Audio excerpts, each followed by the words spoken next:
Just checking this out. It looks like it's on the east side. Spur, that's too much I did. I just didn't do the pledge. They just get right on. Oh, now she understands. I went to school in Well, it's easy enough, the job. I went to That's Chamber. What's that? up in Ontario, and so I couldn't understand. I was like, well, I'm not loving the conversation. Right up here. It's my meeting. And then to listen to them do the actually hear the lyrics Shazam. That'd be great, especially starting Because I couldn't understand anything. Yeah, we found this music. It's where Scott plays postmodern jukebox. It's like my knees are bad too. it's almost like a scale. And he does it. What is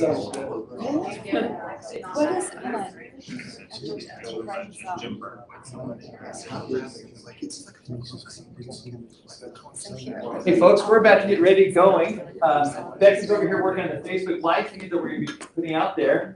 And she's saying these microphones in here are really good. So if there's something you don't want to get out on Facebook Live, at any rate, no, we would just ask real quick, while we get going, keep in mind the mics are there and try and keep it down a little bit so that we don't get a lot of feedback. It's on the other side and can share their messages. We have little cards here. So if you're interested in writing a question down that we can possibly put in there, all questions are anonymous. They may or may not be asked. Okay? Free follow-up feedback. So anyway, thank you, and we're going to get started here in a second. Brian Scott is with City Journals. He's going to moderate for us tonight. I'm Dave Young with one of the committees here at ChamberWest, and we've got the privilege of having Barbara Riddle from ChamberWest, and Mayor Burton's here as well, and our fine candidates. So thank you so much for coming out. We'll have the questions just right outside the door. These cards are outside the door, okay?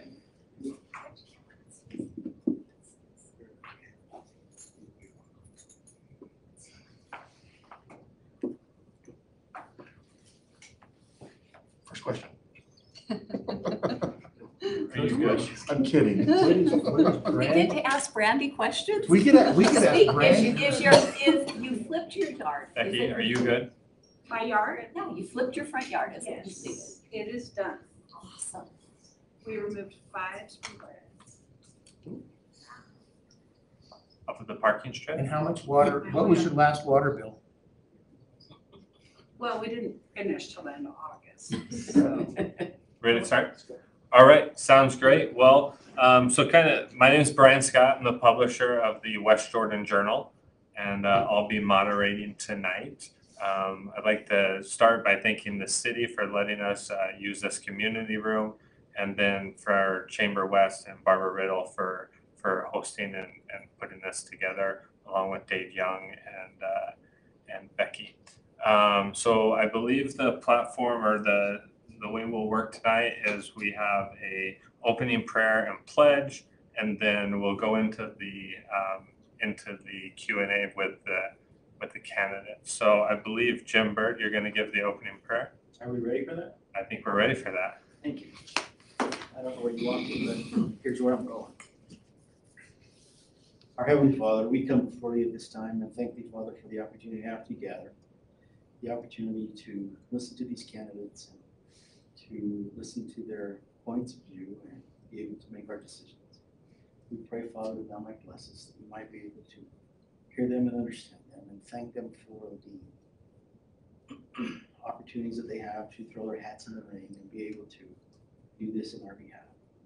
We're grateful for all that thou hast given us, and we pray for thy Spirit to be with us this night. And this we do in the name of thy Son, Jesus Christ. Amen. Amen. And then Michael Oliver will be leading us in the pledge. The audience, please rise. Pledge allegiance to the flag of the United States of America and to the republic for which it stands, one nation, under God, indivisible, with liberty and justice for all. All right, and now we begin.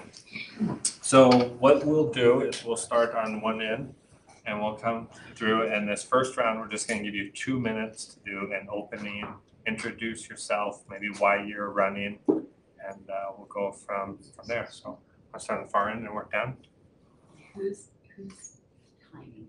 I will, I'll signal Brian over there, so. So how will we know? Okay. I'll tell you what, I'll slide over here. How's that, guys? That would be great if you can like give us a warning. Jump up and down and call your name, scream at you. However you want to do it, it'll be fine. I'm Kayleen Whitlock, and I'm running to be your voice on our city council. I first want to thank those of you that came for coming, and I want to thank the ChamberWest for hosting this event. I'm a Utah native. I've lived in West Jordan since 1983. I'm a fiscal and moral conservative. I'm moderate on most other things, and I try to strive to be very inclusive. I believe our Constitution was divinely inspired and uphold its tenets. I support personal rights and responsibilities. My husband, Dan, and I have 7 children and 8 grandchildren, and we enjoyed our time being foster parents. My degree is in nursing, yet my passion is in service, education, and children. I've had many opportunities to serve and to work, both volunteer and paid, that have given me a unique skill set, things that help me serving on the council. During my first term, what my goal was to have our city be seen in a better light, to not have crazy news stories all the time about our city. And I feel like I've accomplished that, and that we are doing better. Recently, I was at an economic summit, and I met with a city manager from another city, and he said, Kayleen, West Jordan has a great team. You've got a great team going. Good things are happening there, and he was happy for us. I also campaigned on bringing more commercial, and we've increased our commercial square footage by over 4 million new square feet. And we've had vacant buildings repurposed, such as the Shopco building is now the home for Walker Edison, and they have furniture that you put together if you don't know. And they would be a great place to work for. I had an opportunity to tour there, and wow. Last year, our city worked with the legislature and secured more funding for our city than in the history of West Jordan. We will see that. Is that time or is that? That's time. I'm sorry, I didn't mean to set an alarm off on you. Okay. So I'm Kayleen. I'm running for West Jordan City Council. I have a website. Please consider me. Hi, my name's Kelvin Green. I've been a West Jordan City resident for 24 years now, have 3 kids, all graduated from West Jordan High. A little bit about myself. I grew up in Midvale, just across the river. My grandma's house was the just west of where La Frontera is today, and the church that I was blessed in happens to be where the fire station stands today. So I have long-term history with. They tore the church down for a fire station. Maybe that was a better use. I don't know. But that's so I have a long-term history with West Jordan. I'm a retired military intelligence officer from the Utah National Guard. Spent almost 40 years there. Served a couple of mobilizations, including Kosovo and Iraq, and one with National Guard Bureau. Besides that, my degree is in political science, but I also do have a law degree, member of the California Bar, the Court of Appeals of the Armed Forces, and the United States Supreme Court. My goals to be on the council was Salt Lake City was at the time the 4th, now the 3rd largest city, and we need to act that way.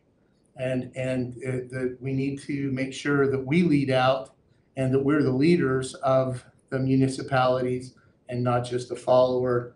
And I think that over the last couple of years that I've been on the council, I voted that way to make sure that we protect our commercial spaces, that we have good open space, and that West Jordan is a great place to work, to live, and to play. And I think that I saw a signal there, so. Just wrap it up. You're there. Anyway, so I'm Kelvin Green, and I would love to have your support. Thank you. I'm Chad Lamb, and first of all, as Keith here tonight, for those of you who are here in the room and for those who are online as well, it's been a great privilege of mine to serve on the city council for these past 4 years. 6 years ago, I had never even thought of running for city council, but a neighbor came and knocked on my door and they said, "Hey, do you know what's happening in my backyard?" And I went and I got involved and I started attending city council, learning about city council, what city council does, and I decided to run. I ran the same year Kayleen did, and we've been on the council for 4 years. Kevin's been on for 2 years now, and it's been just a great privilege to serve with both of them and with the rest of the city council as well. And as I look forward to what I can do in my next term, when I first ran for council, the one thing I really talked about was responsible growth. We have two different areas of West Jordan. We have the older part of the West Jordan area, which we're in right now, and the newer part, which I'll look with all the homes that are going in. And I want to make sure that as we grow, that we're growing responsibly, that we're not putting in too many high-density homes, that we're having the economic development that we need, within the growth that we need, so that we can sustain people, whether it be water, whether it be sewer, or whether it be the stores that we need out there as well. But I also want to make sure that, we're not just putting all of our focus in one basket. And I've been able to see that happen. One thing that I think has been unique as well is, as I've served on the council, is we've kind of changed our form of government from a strong council form of government to a strong mayor, where now the mayor has a little bit more responsibility.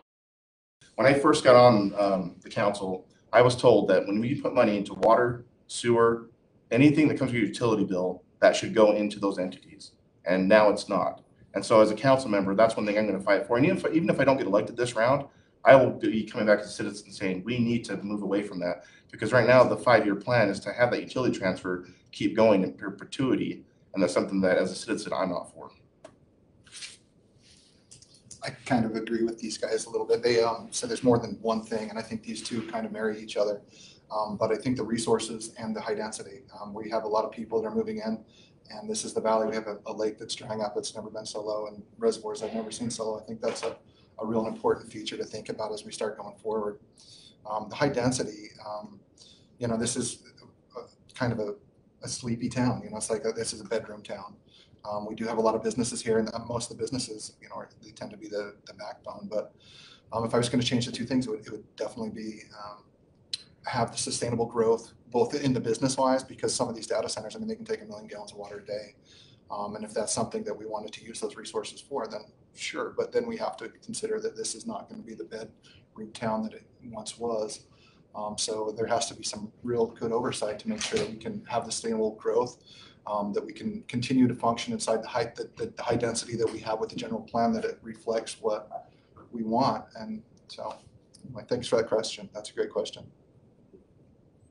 And I agree very much with Kelvin, and I appreciate his hard work on the alcohol ordinances. And I think we need to go through these ordinances and continue to simplify them so that we have a standard set. So when companies look at West Jordan and they're not seeing the convoluted business licenses and codes and pass over us, but we have a standard simplified that matches their needs. In addition, I would love to see an analytics site set up so that business can say, oh, well, does all these demographics fit exactly what I'm looking for? Because right now we don't have that, and we need to have that, so we're attracting businesses instead of them overlooking us to our surrounding cities. That's my number one focus. I would love to continue working on that, and I know personally Kelvin has done a lot of hours on some of those, and we need to continue that, and I want to continue that being on city council. So the role of the council is the legislative branch. And as we were going from the old form of government to the new form of government, there would be things in the code throughout all of our code that I'd say, hey, I think we should, and I'd be told, that's not what we're doing now.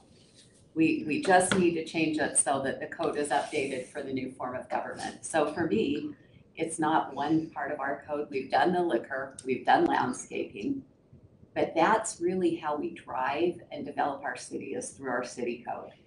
And that's where our power lies, and that's where our focus needs to be, and that's what I want to focus on.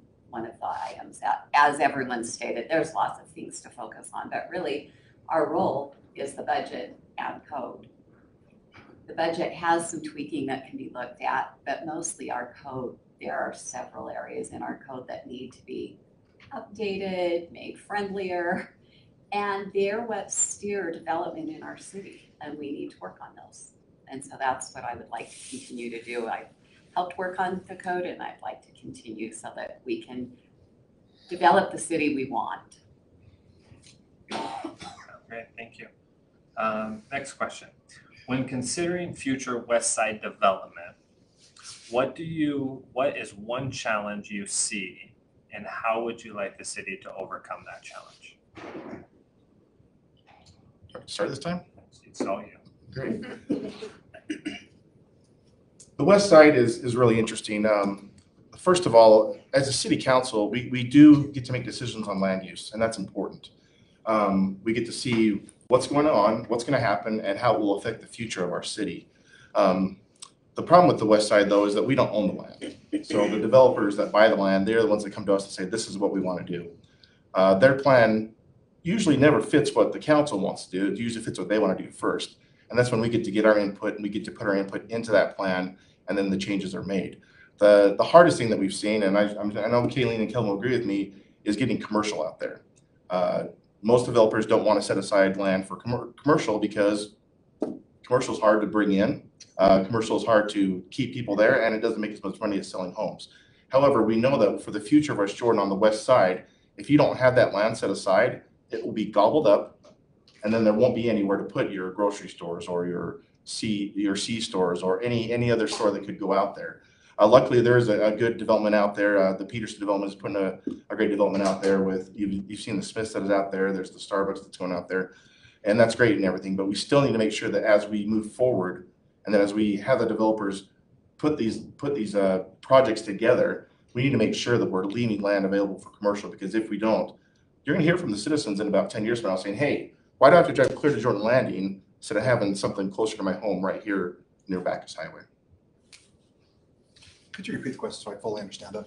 Yeah, when considering future West Side development, what is one challenge that you see, and how would you like the city to overcome that? That is a great question. And so if we want to do what the councilman had just suggested, is, have these developers come in and they're going to build in whatever super great golden arrow that's going to work for our tax base, but getting people in and out. So in order for that to happen, we're not just like this little quilt block in the middle of the valley. We have to be able to work with the Department of Transportation and make sure that our 5-year plan is working with their 5-year plan. And not only them, but we have to make sure that we're doing the power, the sub, like we're working with all of these things and putting those infrastructures in place long before we actually get to the place. And that's what's going to lure in the big golden arrows, for the development there.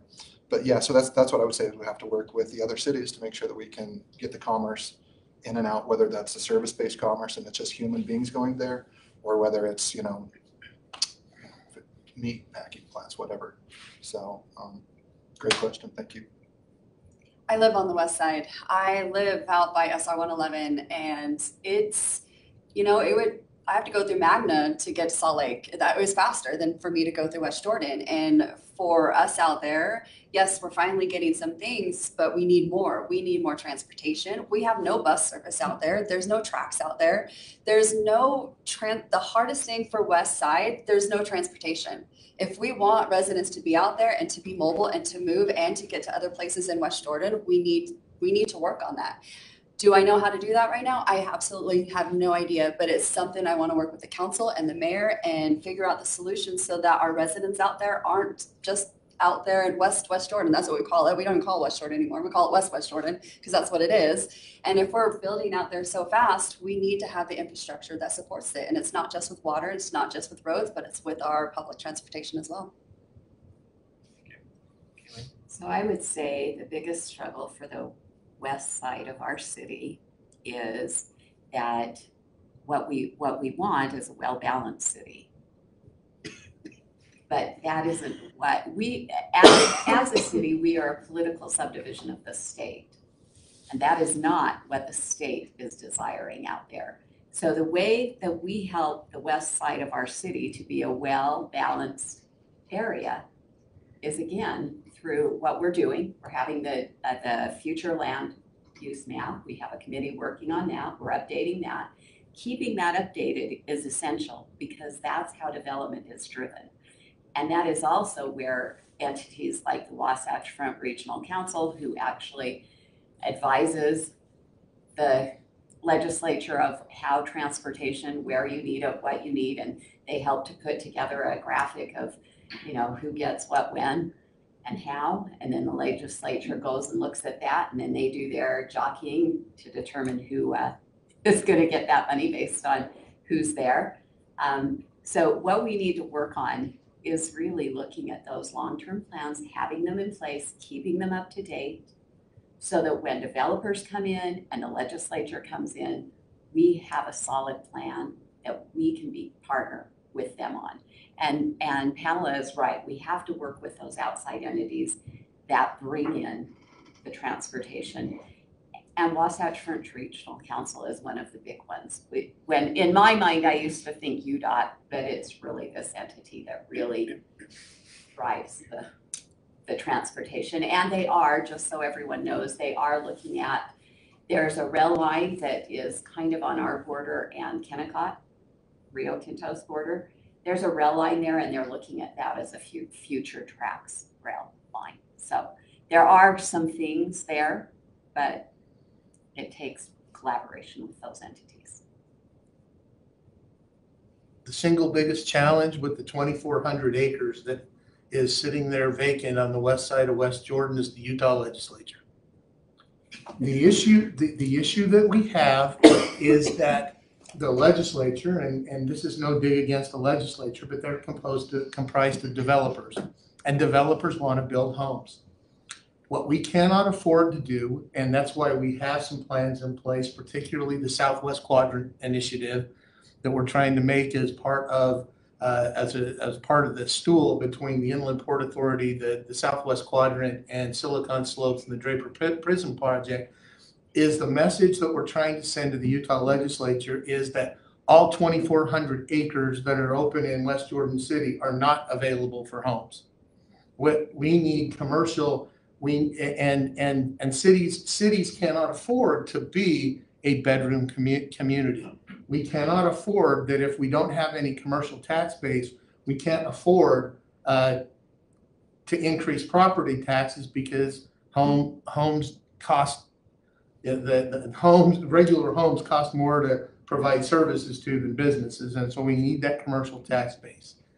And one of the things that we have done, and I voted for this, is that, and we pushed for this, is that when the city got $11 million in ARPA money, and whether you agree with the congressional spending spree out of Washington, D.C., whether you agree with that or not, West Jordan City took that $13 million of your tax money and invested it wisely. $11 million of that $13 million is going into infrastructure in the Southwest Quadrant so that we have the ability to help set that up as commercial development with commercial tax base and not just be, because if you can imagine this, 2,400 acres at six units per acre, 12,000 homes, 14,000 homes, multiply that by 3 and you see what kind of city we could build out there that I'm not sure that we want to support in West Jordan City. Perfect, thanks. Mike, so next question will go to you. How does your civilian job or experiences prepare you for the city council? Oh, that's a great question. I think particularly suited for me. If you look at Mount Rushmore, 3 of the 4 presidents up there were land surveyors. We tote that all the time in college. Like, yeah, we're so cool.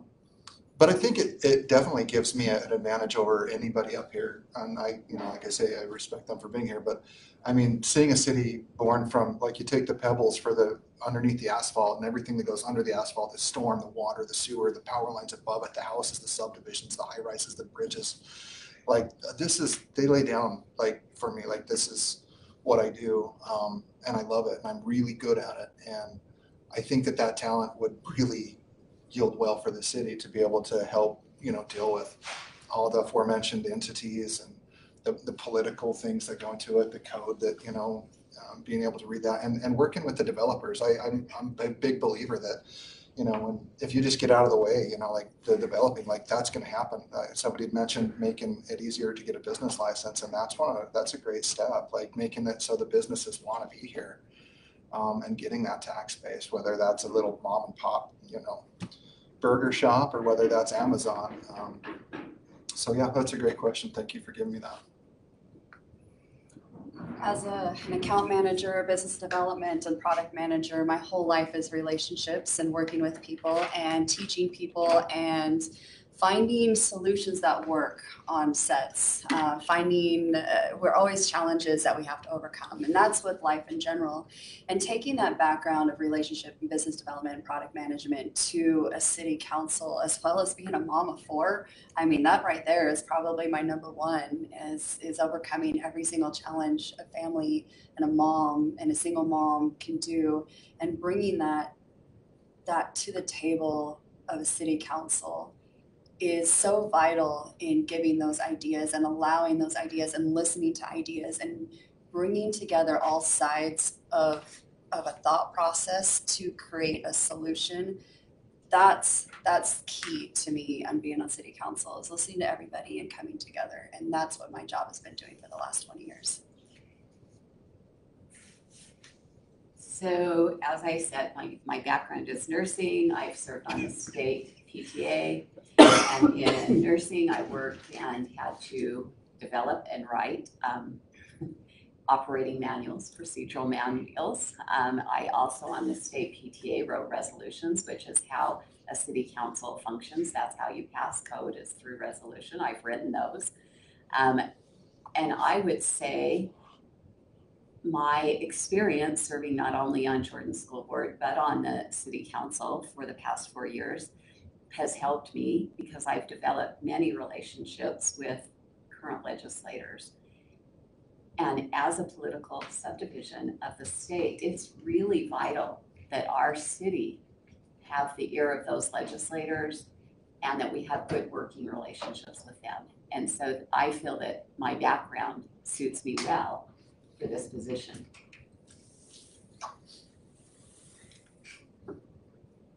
So just a little bit about my background. I was on the Union Community Council a long time ago in a galaxy far, far away, when Salt Lake County Commission decided to declare a open vacant field blighted because of some weeds. And I was involved in the Union incorporation and the Midvale annexation, and then moved to West Jordan and have been involved in those kind of things. As far as so that makes me uniquely qualified, because I've been involved in multiple community organizations and served there. As a member of the Utah National Guard for 39 years, 8 months, and 14 days, yes, I can tell you that. I cannot tell you the hour. I was taught how to analyze. So and that was my job, was to analyze, make recommendations, help fix things over the course of that 40 years. My specialty in the military was counterintelligence, and so I had to work with people, and we got lots of things done because we worked with people, and we were able to get to the bottom of what we needed to. As an attorney, and I do not practice law in Utah, but as an attorney, I have that skill set to be able to read through code, simplified code, and make sure that the code means what we want it to mean. And so I think I have a unique skill set between the 40 years as in intelligence analysis and intelligence gathering, the law skill, and the community service aspect that has been part of my life. So my background is communications and marketing. I've been in that for 20 years now, and it's been a great job, not only for me, but for my family as well. And as you can understand, being on a city council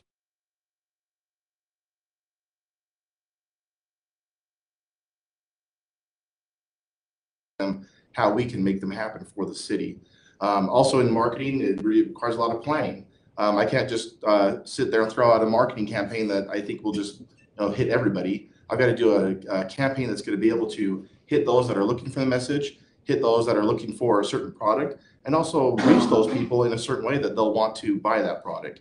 And so when I look at that background that I have in that, both in communications and marketing, it's been helped out a lot in my time on the city council, because I've been able to make the plans necessary to get the communication out to the people, and also to build relationships, not only within the city, but also to build relationships with people that are outside the city that are looking to either come into the city and develop certain areas of the land, or bring in new economic development that will benefit our city as well. And so I'm grateful for that, the education that I have and for the experience I have, because I think it served me well the past 4 years on the council, and I look forward to using that the experience I've had on the council to continue that as well. Perfect. So Pamela, the next question will start with you. Setting the budget is a key responsibility of the council. What is one expense that you would like to see reduced or eliminated? Ooh, that's a great question. Reduced or eliminated. I don't know enough of all the budget to know what should be eliminated, because I'm not on council, so I can't say that for sure. But I would like to dive in and be on those budget committee meetings and learn more about it, so I know where we can save money and not take away money and not move one Peter to pay for Paul. So I can't fully answer that question honestly, because I'm not on the council to answer that. But I look forward to finding out what I could do and what we can eliminate in the future when I am on council. So just so all of you know, the budget is available online and anybody can look at it and you can review it. And if you have questions, our finance director is amazing. Her name's Denise Steck, and she would be happy to answer any question you have. The area of our budget that I have a concern with is it's really the things that we purchase. So it's not the big overarching things for the most part. I think that our programs are good and needed. There are a few areas. We give money to the museum, and I like the museum, but the museum is never open and available. And so if we can't figure out how to have our museum, which maybe you don't even know it's on 7800, it's in the park, that's an expense that we're paying money to have a museum that no one can visit really. And that troubles me. And then there are items when, I think it was 3 years ago, I go through every page of the budget. And when I saw, I think it's called a Kubota, but it's like a 4x4 and it was to push snow. Well, we already had one and they needed another one. We had one at but we needed one here. Now, to me, we're pretty darn close and we don't need those. So I would say those types of expenses are things that if it were just up to me, I would go through that budget and eliminate those. And what I found in my personal budget is my house payment is set. My utility payments are pretty close to, I have a dollar amount. It's those little things that, when I run into the dollar store or Walmart or Costco, they have those things that sure would be nice, right?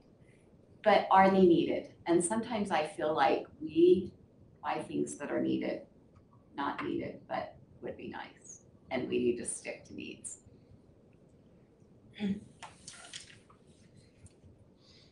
The question was, what one thing in the budget? And I'll preempt this. This is actually a really tough question for those that are listening, because it's hard to win friends by answering this question, but really easy to earn some enemies here. But yes, one thing in the budget that you think can be reduced or eliminated. I was going to say Alan Anderson's paid, but he's not shipping here, so I'm just giving it. I give Alan a hard time all the time. Here's the problem with answering that question straight up. We have a $63 million budget. And Kayleen's right in the fact that there are certain pockets of the budget that we can scrutinize. But when you're talking about overall budget, is it the council's responsibility to say, I'm sorry, I'm sorry, West Jordan Police, we're gonna only fund 17 cars this week instead of 18. So while we can scrutinize, and I agree that we scrutinize certain purchases, there is no one spot to cut the budget. It might be here or there. If somebody wanted a wholesale, I will just tell you that if somebody wanted a wholesale cut in the budget, so residents would notice a wholesale cut in the budget, because it either comes, if you didn't know, 58% of our budget is police and fire. Okay, assuming that that's untouchable, then what else is left to cut? Public works, road crews, community development, that's planning. Code enforcement is about as thin as it can get without being eliminated. So what would parks and rec? Those comprise about 40% of the city budget. Assuming that we want police and fire maintained, cutting one major thing out of the other 40% of the budget means we lose parks, we lose animal control, we would lose something, and there would be a portion of the city that would be impacted by the loss of those funds. So at the end of the day, and I will just tell you, we scrutinize the budget pretty closely, and we try to save as much money as we can and pare it down. And but it's not just one thing; it's little things here and there. Can you close your ears, Mayor Burton? You don't want to hear this. No. When I first heard that question, I thought, well, what do I say that Dirk won't get mad at? But the reality is, when Dirk and his team present the budget to us, it's our job to scrutinize it. It's our job to look at it and say, okay, what is this and why? And I think all of the council members do a great job. Not one of us doesn't not look at that as much as we can to find out about it. And I've learned so much more about it just in the past 4 years of understanding why the budget is the way it is, and also why do the staffs keep asking for more money? I have yet to go through a budget where someone didn't ask for more money. I think COVID last year was the only year it didn't, and that's because everyone knew that we really couldn't. And so when it comes to one thing that I don't really have one thing I could eliminate. I would look at help from both the mayor and from Denise Steck, who does the finances, to say, where can we be more efficient? You know, if the police need more officers, why? And how can we use the budget that we have without having to raise taxes? And I hope all of you understand that when the budget came to us this year, the three of us up here voted no on raising the taxes for this year. It still passed, unfortunately, but I think the three of us saw a fiscal responsibility that said, hey, enough's enough. We need to see what we can do with the budget we have, spend that money wisely, and be more efficient with that money. That's a great question. I see how you could fall on your sword there. But I have to agree, there's just not one thing. I think the underlying question there is like, how can we save money? Not just like, which sacred cow do we want to kill? And I think the only way to do that is the strength of our community is literally our community. You have to empower the managers, the department heads, or whatever. Similar to like when Elon Musk or somebody's like, hey, how do we save a little bit money on this washer? Because maybe only pennies there. But over a citywide thing, that's where you're going to get those dividends and those yields back. And I think that only is going to happen is if you can. And I've worked with, police, fire, utilities, like all these people. And there's places where we could all, flip the light switch off when we walk out. It's like this is our community. We're all co-owners here. So, yeah, I think that's the best answer I can do for that. Perfect. So now we're back over. Businesses were hit hard during the pandemic. How would you as a city council member help businesses in West Jordan? Well, we did help businesses by reaching out. We had, especially our small businesses, we had our economic development team reach out and see how they were doing. In fact, one positive is, and I'm going to get their name wrong, they're in Gardner Village and they're Mystic or something. What's their name there? Mystique. Thank you. Mystique. They actually are very happy because we helped them actually grow during the pandemic. And so that was one way that we did and we used our money to also We went after a grant that will help some of our food businesses and our seniors. And we went after this grant, and what it does is the seniors can sign up for meals, and the restaurants, we contract with the restaurant, they have to be able to have a delivery service.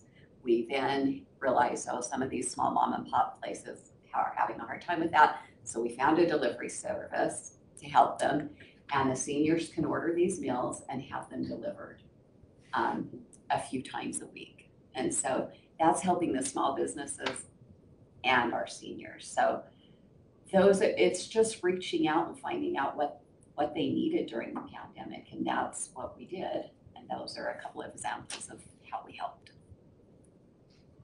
You stole my example, by the way. Well, he stole half my stuff, Oh. so, by not giving me a 10-second warning. So, the pandemic was, the strict COVID stuff was one section, and continuing beyond the pandemic is a separate thing. We addressed the COVID, I think we addressed the COVID issues pretty well with good use of the CARES money, and I think that showed in the fact that when we were going into the budget year, we were planning on spending someplace in the neighborhood of $2.3 million out of reserves to cover the budget. And by the time we were done, we ended up putting into reserves $2.6 million. So we had about a $5 million swing that year that because of the way CARES Act money worked and the way we were able to do some things to help the businesses and we had a good swing in COVID. What we've done since then is use that ARPA money to invest in infrastructure. We're continuing that with hiring some outreach coordinators. And Kayleen mentioned the great program where we're using ARPA and community development block grant money, or whatever pot of money that comes from. I just know it's part of a budget amendment that we're using to get to keep restaurants and help local restaurants in business while we're still helping the elderly with their nutritional needs. That's a great partnership the city's got going right now, and it was a great plan that was instituted, and we were able to help fund that by I'd say wisely using federal funds to make sure that works. And so overall, I think that at least from my standpoint on the council, we've been very good at protecting taxpayer money and making sure that it's spent wisely when it comes to that kind of an issue. You both stole my thunder. Thanks, Jack. No, it's good. The hard thing is that when you ask that question and we talk about the ARPA money, we talk about the CARES Act, that was a one-time thing for a pandemic that none of us saw coming. And so when that money came in, it was really money that came in from the federal government, and through the city, we were able to help out businesses that way.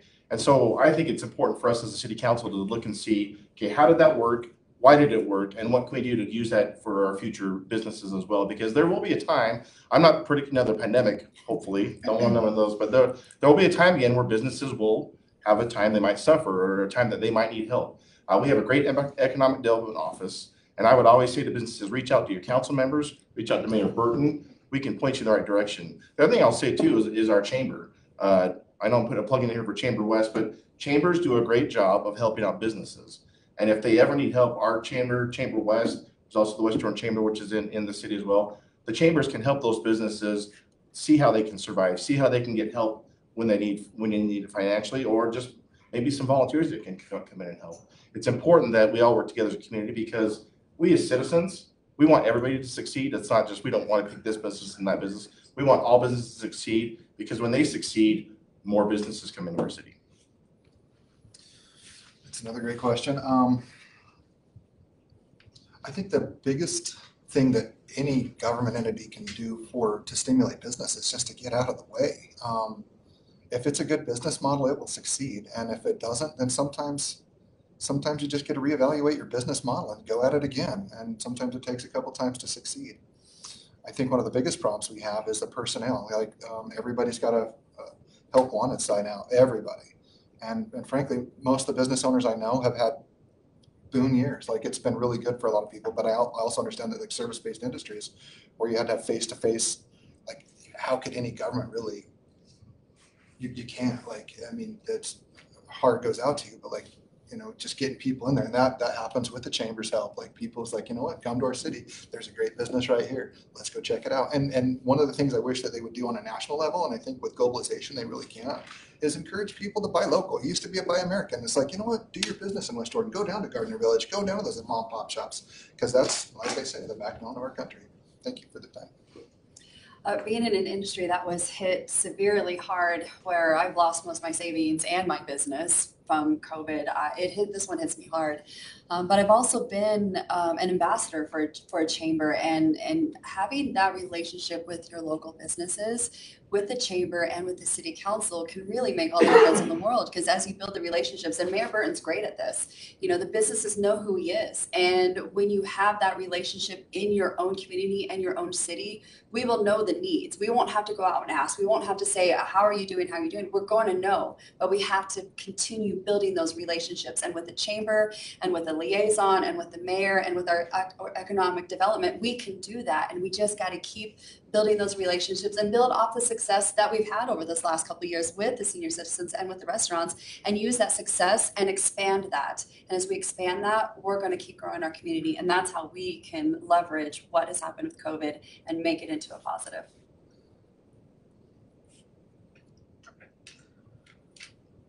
What can the city council do to spur redevelopment of the Redwood Road?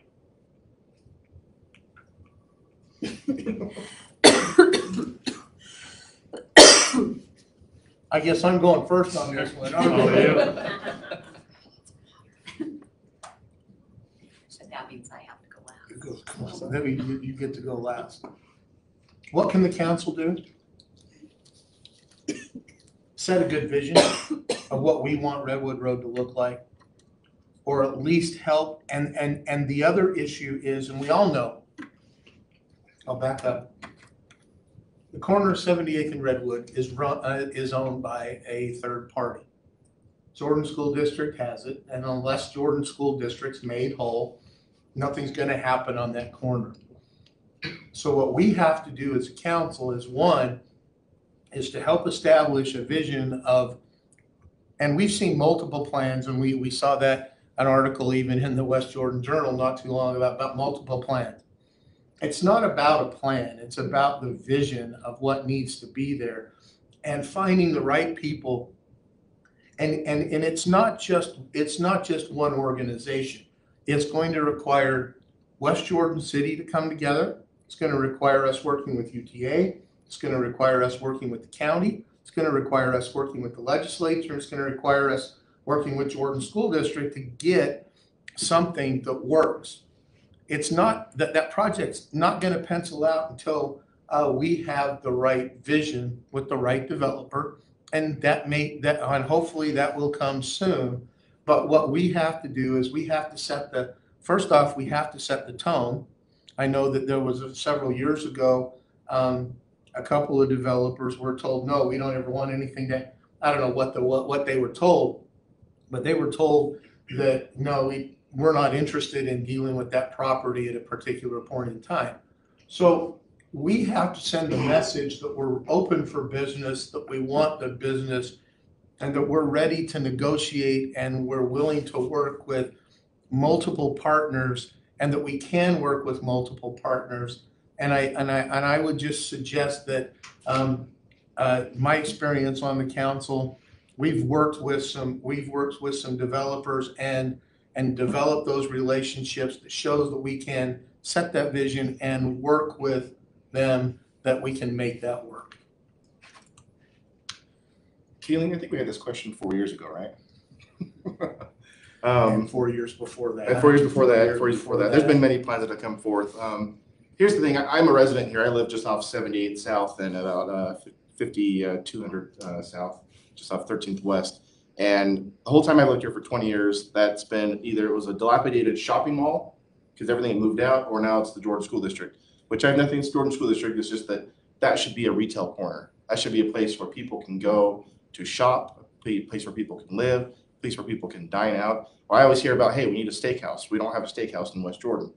I think that'd be a great place for it because it's just down the street from me. But here's the thing is, like Kelvin said, we don't own that land. And so to make sure we get what we want as a city and maybe as citizens is we need to work with Jordan School District to make sure that that happens and make them whole. And that's not an easy task because number one, you have to find someone that wants to come in and buy the land or develop the land.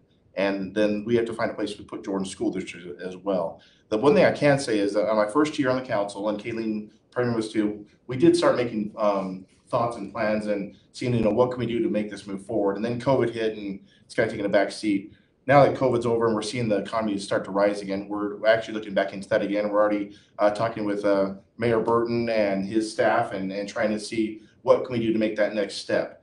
Is it close? I don't think so, not just yet. But I will say one thing, that having the tracks there is a very viable way for people to want to develop there because they see an opportunity for people to come in and out by that track station, and that brings people in. A developer doesn't want to build in a place where nobody's going to either want to live or want to shop. They want to be in a place that's active and a place that's going to bring people in, and so they can make money. That's what it's all about. So we want to make sure that as we're moving forward, as we continue to look at these plans, we've got plenty of plans in place. Now we need to make that plan better to bring in the right attractive development that will be good. And I think I said this 4 years ago, and I'll wrap up real quick.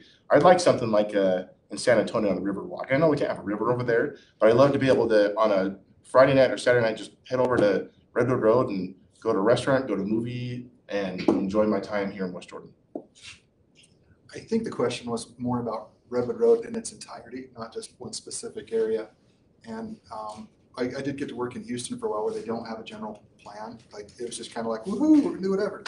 And that's kind of what's happened with Redwood Road over the years. You know, it started out as retail, maybe it turned into some kitchen or, and I helped with the widening of the right of way on that project. So there's not really even a shoulder there. So it's really hard, you know, it's got such weird problems. Like you can't hardly get in and on and off that road during certain times. So it seems to me that a common sense would be, you know, professional retail space, you know, like lawyers, doctors, therapists, you know, people who are there during the day, and try to continue with like an overall plan that works into something that could be like a cool boardwalk. Because yeah, like we do have the tracks right there, and it could be really cool. Like I mean, look at South Jordan and some of their cool walking places down there, and so yeah, again, I'm just going to say helping the government get out of the way, you know, come up with a plan, you know, that's put together by, you know, the citizens, not just, you know, a couple people that happen to be elected that year, but like people who've been like, they live in there and they understand that those weird little local problems that, you know, maybe they get graffiti or maybe they don't, and they want, I don't know, but yeah, get out of the way and let the, so thank you. As you can see, the vision of Redwood is all over the map. What I feel we need to do is we need to break down Redwood in sections. We have our housing section area and make that walkable and nice and safer. We have our businesses like our lawyers, therapists, that sort of thing, and make that. And then we need our retail and our restaurants where the track stations, see how important public transportation is, and make that a nice city center. We have so many options that we can do, but in order for that vision to come to life, we need to break down that vision in small increments that make sense so the whole vision can come together. And that's my thoughts on what we can and should do with Redwood Road. So Redwood Road is a long street in our city. It goes from about 6,600 to about 9,400. That's a long stretch. And what I think we need to do, but here are the challenges, what we need, and this was actually discussed in the general plan, future land use plan meeting, and they were stumped when the question was asked, well, what do you want to see Redwood Road to look like? What the citizens want in that meeting is they want it to look nice, which I bet is what we would all agree. We want it to look nice. How to get there is the tricky part, because Redwood Road, there's areas that are commercial already. There is the school district property. There's the tracks property, but there are also multiple single family homes that are owned, and they often have a narrow frontage, but a long back. So they're narrow, long lots. So they own a lot of property. So, but the problem is that we have developers coming in and they want to develop that land because they bought from Joe. But Mary doesn't want to sell who's right next to Joe. And so then the problem becomes that you end up having 50 million driveways on Redwood Road. Well, another issue comes up with Redwood Road. Oh, it's a UDOT. It's a state road. So that adds a level because then there's requirements for how far apart driveways can be. So what we as a city can and need to do is, again, that future land use plan, and we have to set the vision of what do we really want? And if you were asking me, what I would tell you is, I feel Redwood Road is a major corridor, and that along the front of Redwood Road, they need to be businesses. And they could be multi-use, and I think that would be the best idea, is that you have maybe the dry cleaners, the coffee shop, the business, and then the next level, you have residential. And that right behind that, you have maybe some multifamily and then single family. But you've got to stage it, and it's a long-term process and plan. And if we don't have it, we'll get what we get. All right, Chad. So when a city sees the type of growth that West Jordan sees and is going to see, how do you balance that emphasis on the west side development with those residents that are closer to the east side?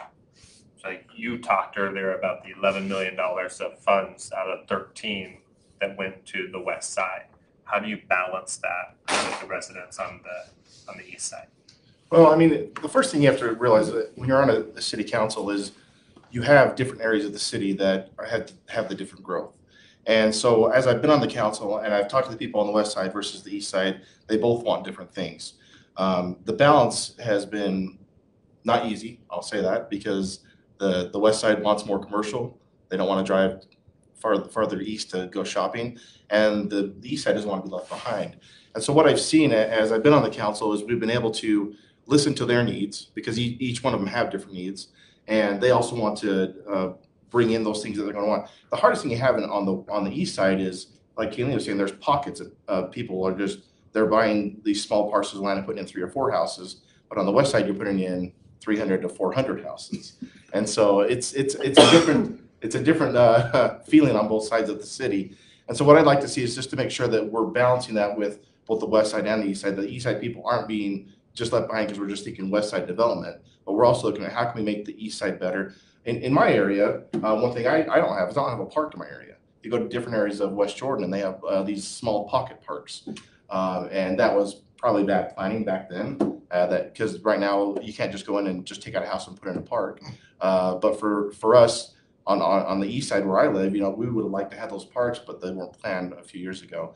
So I want to make sure as we're building the west side that we don't forget those little things, whether it's the parks, whether it's the commercial, or whether it's just open space, so that people can have those things in years to come and not say, hey, that city council 10 years ago just messed up on it. Would you repeat that one more time? I get a little lost. Where are we? As the city grows and emphasis is given to the west side development, how do you balance the need of the businesses and residents on the east side? That's another great question. So kind of what's going on with the east side is that process of gentrification where people are moving in, and this was an agrarian society 20 years ago, 10 years ago, and those 1 acre lots are now being looked at like, hey, the value of land out here is going up. And you need to have some oversight with some of that, because you start adding that extra people on an infrastructure that wasn't designed for that, and all of a sudden you do. Part of that, what we do as a government, is the exacting part. So when they develop those properties, it's like that keen oversight. It's like, okay, well, you're going to have to upgrade X, Y, and Z, because now we have to be able to sustain more people, and we're going to have more fire. So I think continuing with that gentrification, because I think that's a beautiful thing when you start to see, like, the old schools, they have the flush of schools, and all of a sudden they have all these cubicles, and all of a sudden the cubicles go into an older community, and that's where most of the people in my neighborhood are widowed, honestly, and seeing that growth come back, again, just get out of the way and make sure that they can build what they need to build, and it's not going to impact the neighbors too adversely. The only consistency in life is change, and we're seeing that both on the east and west side. And as you look at West Jordan as an entire city, we've got wow, we have some challenges that a lot of cities don't have. You know, we do have the east side that is being redeveloped and being redone. And we have, like on planning commission, we see it all the time. We see builders come in for those little lots trying to do something with it. And we work with them and we try to find the best solution for that area. But we need to make sure we are seeing the big picture so that we have a strong vision for our entire city that includes the east side as well as the development of the west side. So what we have to continue doing is making sure that vision and that communication and the education to the residents and with the council and the planning commission are all cohesive so that no one's feeling left out and that we're building the city as a whole. And that includes the development of the west side as well as the redevelopment of the east side. To me, it's not one or the other, it's a combination. And as we work with that together, that vision comes to life and everybody should be happy with what's happening in our city in a good way. So I would say what we need to ensure that we're doing is investing in infrastructure in both areas, because on the west side, you need new infrastructure. On the east side, you need to take care of that infrastructure and update it at times, because if you're only focusing on one or the other, you're gonna fail.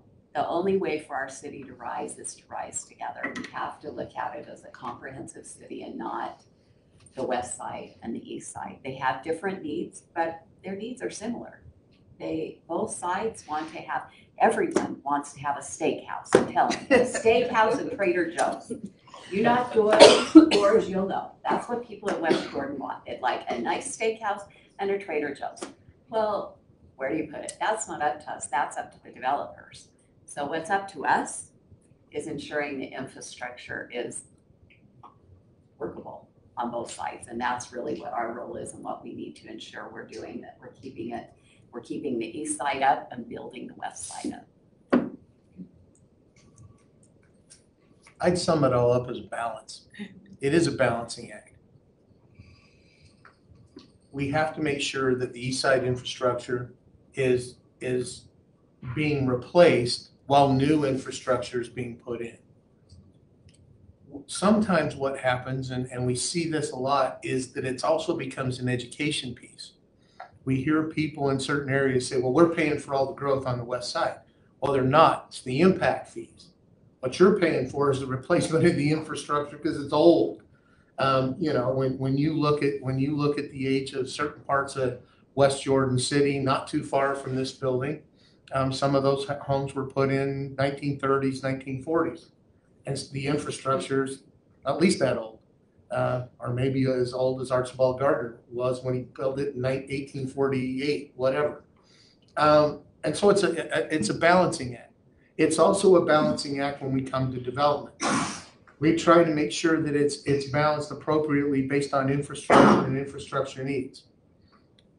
That you know, a large development on the west side requires the same balance as the proposed 50 unit apartment complex on a half-acre lot on Redwood Road that still baffles me, and I'm waiting to see the full proposal. But that doesn't fit, and so it's got to be balanced, and it's got to be balanced for the area, and it's got to be balanced for the needs. And sometimes it's a tricky balance, and some of it is an education piece to say, yes, we are balancing this. And so it does take a lot of work on the council to do the balancing act and make sure that everybody, I don't want to say it's taken care of, but the areas have their balance so that we can move forward together as a city. Thank you. All right, we have 20 minutes left. We're gonna do some fun here. We're gonna shorten the time down to 30 seconds. I'm only really gonna give you a word or two and you go where you want with that. Are you ready? Do we get a wrestle? There will be time after. We have time for after party, right? You ready? Drought. Say it one more time. So I'm gonna give you 30 seconds. Yeah. Is it me first? But Yep, what who's word going did you say? So the word is drought, Okay. water usage. Yeah, that circles back to the first question. I think that's one of the resources that we need to guard really well.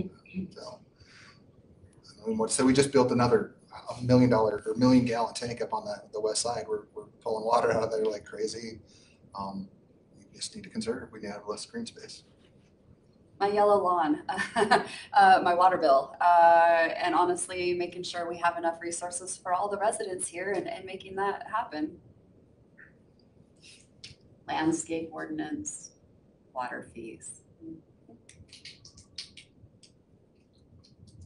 I'm proud of the work that both, because it was a public meeting and I did on the landscape ordinance to reduce the amount of land usage, eliminate park strips and in new construction and help make the city more water wise and look forward to making more of those kinds of efforts.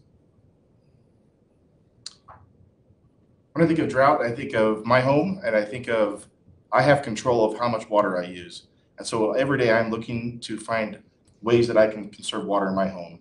And there are many ways you can do it. There are many ways you can cut back. When I get questions about the people's water bills in the city, I just tell them, hey, there's ways you can do it. Look at your water bill, see how much water you're using, and find ways to cut back. Ready? No. Affordable housing. Affordable housing. My rent has doubled in the last 8 years, so it hits me hard, and I understand how hard it is. It's going to make me cry. Is it my turn? Affordable housing. Affordable housing is something that is not really the city's role. Affordable housing comes when the market changes, when the supply and the demand. So the way we can help is by issuing more building permits. But beyond that, we're not developers, we're not builders. At times there's ways that we can leverage money to help a few residents, but overall, affordable housing has to do with the economy, supply and demand. 50% or more of the income of the housing in West Jordan is considered moderate income housing today. It's changed a little bit. It used to be 70%, but due to market factors, it's gone up. West Jordan City is a solid working class city that and we will continue to deal with affordable housing like we did with Jones Ranch and worked with the developer to make sure that 5% and up to 10% of the development is affordable housing. Affordable is an interesting term these days, isn't it? Yes, it is. As a city, we can work with the developers to bring in projects that will bring in affordable housing. Do they want the high quality houses that cost a lot? You bet. But there's also opportunities with the developers to bring in products that will be less expensive and that people can afford. I worry for my children because I'm not sure if they're going to be able to buy homes. I don't know if I could buy my home nowadays. But there is a way that we as a city can work with the developers to bring in homes that could be more affordable. I think it's a simple supply and demand thing. I think the only real way the city can affect that instantly would be to help with the mother-in-law apartments or those places where other people. I think that's really vital too, because I think that a lot of the kids here, like I mentioned before, the schools, now they're going off to college and we have a great train system that gets them out there. So affordable housing is getting more houses, getting more places for people to stay. Kayleen? Throughout Utah, many cities, including West Jordan, struggle attracting and retaining police department and fire department employees. What's the solution? 30 seconds. Well, 30 seconds. really what the police and fire tell us is it's pay and benefits and the culture, and they like our culture. And so as long as our pay and benefits are where they need to be and be competitive with those around us, we keep our police and fire. They love our chiefs, and that's how you do it, by keeping a good culture, which we have, and then being competitive. West Jordan City Police and Fire have a great culture. It is great to support them. And I'm proud of the votes that we've had on the budget to increase police salaries to the point where police officers who were going to leave to Taylorsville or West Valley decided, no, we'll stay at West Jordan because we love it. And I will continue to fight for that, to keep our police and fire departments where they're at today. I mean, they've already said enough, but to add to what they've already said, West Jordan is a great place to be, and our police officers love working here. Pay has been an issue not only in West Jordan, but throughout this county, as we've seen people having to pay more for their police officers. Actually, I don't mind that. You know, our police officers do a hard job. I don't know if I could be a police officer, but I'm willing to pay those police officers what they're asking for and what they're worth, because I want our city to be safe, and I want our city to be protected by great people who want to work in our city. That's a great question. My brother's a cop, so I kind of have some insight there. And my uncle, he's the chief of the fire, running for mayor on Bluffdale. Vote for him, John Roberts, if you get a chance. But I know the culture here in West Jordan is amazing, because I've talked to a lot of the cops, and not one of them could speak a bad word about their chief. He's an amazing guy. He does the best with what he can. I think it comes down to comparable pay. And if you can't do the comparable pay, there might be ways to do some incentivizing, like to live here in the city, and housing and other ways to maybe affect that. But it is the culture. I think we actually have a good one here. So. Yeah, pay, recruitment, resources, and make sure that they can afford to live where they work. East-west traffic. It's 30 seconds. We all I just mean, say horrible. I was gonna say east-west traffic sucks. how do you fix it? We have to work, well, UDOT's working on 90th between 7th and Redwood. Here in the short term, there is a project on 70th that's coming up. What we've got to do is work with UDOT. And unfortunately, we only have 2 streets that go east-west, really. The 70th stops at Jordan Landing or the airport. We only have 2 streets that go east-west, and we're probably going to have to work with UDOT to become more creative to move traffic down those roads. So as a city, we're already working towards the future of these 3 arterials, 90th, 78th, and 70th. Those are the main ones. There's only 2 ways to fix traffic. Number one, get people off the streets, which we saw during the pandemic, but it was still, if you drive east-west, even through the pandemic, they were still hard to get east and west. But the main thing is to widen those streets. And eventually you're gonna have to see that happen, where those 3 arterials are gonna be adding other lanes going east-west. The main thing, real quick, I'm gonna say is, though, as Mountain View Corridor and Bangor get finished with the overpasses, you see a lot more people moving along those corridors to get downtown rather than going east to I-15. One of the things that helped build West Jordan was their 5 canals that we have running through the city. So I think we have a logistics problem, because those canals are running the different directions, and we also have these smaller roads.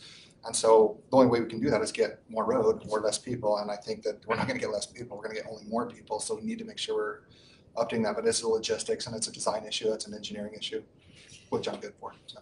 Yeah, the north-south is helping the east-west, but we need to expand our public transportation and buses and work with UDOT, build that relationship stronger, and make things, make the timetable better for our growth. So I'm going to go a different direction. I'm going to encourage all of you to look at the districting maps. West Jordan is the 3rd largest city in the state. We need our own senator. Our senators are shared with South Jordan and Taylorsville, and they reside in Taylorsville and South Jordan. If we had a senator like Wayne Harper, he does an amazing job. He's on the transportation, he's the head of the transportation committee. But he works for and lives in Taylorsville. That hurts our city. So we need to develop relationships, but we also need to lobby for our city to have our own senator. We should. So go on and tell them we should. That will help. So if I've timed everything correctly here, that allows each one of you 90 seconds to give a final remark. We'll start at that end? Yeah, we can start over sorry. here with Pamela. Yeah. All right, well, thank you for tonight. It's been a struggle with this stuff going on, but I show up and I make things happen. I listen, I engage, I'm empathetic, and I find solutions. And we need fresh voices on the city council, and that's why I'm running. I'm running for you guys, I'm running for my family, and this means so much to me and to my kids and for my grandkids here in West Jordan, to make where we live an amazing place for years to come. And that's why I want to be on city council for you. Voteforpamela.com. I appreciate your support. Oh, me. I'm just grateful to be here with these, everybody. It's an awesome thing to be part of this. But I know that and then this is hard. It's like a job interview. You're like, try to be humble in your life, but I want the job. So you guys need to know that I am the most uniquely qualified person to be up here, and of all the people here, I'm glad that these people have served. But I think it is time for the new blood. And I think like a one term, get me in here for one term. I'm going to help you guys out. A vote for me is a vote for you guys. Is a vote for you personally. So help me help you, and I have the technical and the talent and the time. So thank you. Vote Mike Withers. I appreciate Pamela and Mike for running, because I was in their shoes 4 years ago, and I understand how hard it is to run for office and also for re-election as well. But I do want to say in this election, I think experience does matter. I have had the opportunity to be on the council for 4 years, and I have learned so much from whether it's looking at zoning in the city, or whether it's budgeting, or whether it's working with staff and the mayor. That experience is a big thing to have when you're on a city council, because when you first start, you really don't know what you're doing. You think you do, but then you get on the council and you learn a lot more. And so I believe that those 4 years of experience I had on the council will be a benefit to the city moving forward, and also the relationships that I built in the city, both with the city staff and around the city for those people who know me. When I decided to run again this year, I asked people around the city, I said, do you want me to run again? I don't want to run if you didn't want me to. And overwhelmingly, all the people that I knew said, yeah, we like what you've done, and we'd like to have you on for another 4 years. And so I asked for your vote this day, and I thank you for your vote 4 years ago and for the opportunity I've had to be on the city council. Thanks for being here, Barbara. Thanks for hosting this. I've only been on the council 2 years. I got to take Mayor Burton's spot on the city council when he decided that he wanted to be mayor, and was that a promotion or a demotion, Derek? I'll let you decide.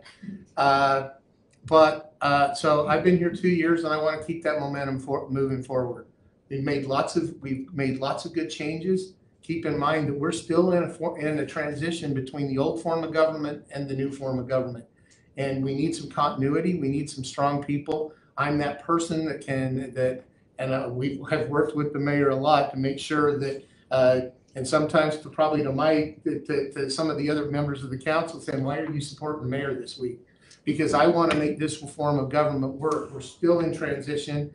We still got a long way to go. We've got a momentum, and I think I have the vision and the talents to help the city continue to move down the path that we've moved it the last 2 years, and I would love to have your vote. I understand the plea for put new blood in, but I'm going to tell you the secret that occasionally that's a good idea, but one of the problems that has hurt West Jordan is, do you know that we will only have one mayor reelected? You look at the cities in this state that have had the money channeled to their city, they're the ones that have had mayors and council members that have been more than one term. One term is not enough to build those relationships that we need with Wasatch Front Regional Council and UDOT and the legislature and all the other committees that we serve on, and those outside people that then help channel where roads are going to go. So while having new ideas is great, also having experience pays off in the long run. You look at some of our surrounding cities that have done really well when maybe we haven't done as well. They've had continuity in their service, and we really need that. I'm here to serve the citizens. I'm here to work with the residents, to hear what they have to say, and to try to do what they want. Now, not always, do I vote the way that every single citizen asks, because every single citizen oftentimes asks for something different. And so you have to take what the residents are giving you, what the staff is giving you, and then what I do is go and get additional information so that I can weigh it all out and make the best decision. I would appreciate your support in my bid for re-election. Vote Kayleen. Thank you very much for all being here and attending. Barbara and ChamberWest, thank you very much for hosting, Dave for putting that together, and then Mayor and the city for letting us use this facility. I think we'll have a few minutes where people will be out at tables and stuff. They can answer some maybe one-on-one questions from you. But thanks for the audience for all showing up, and don't forget to vote. Yeah, most important. Thanks for being here. Thank you.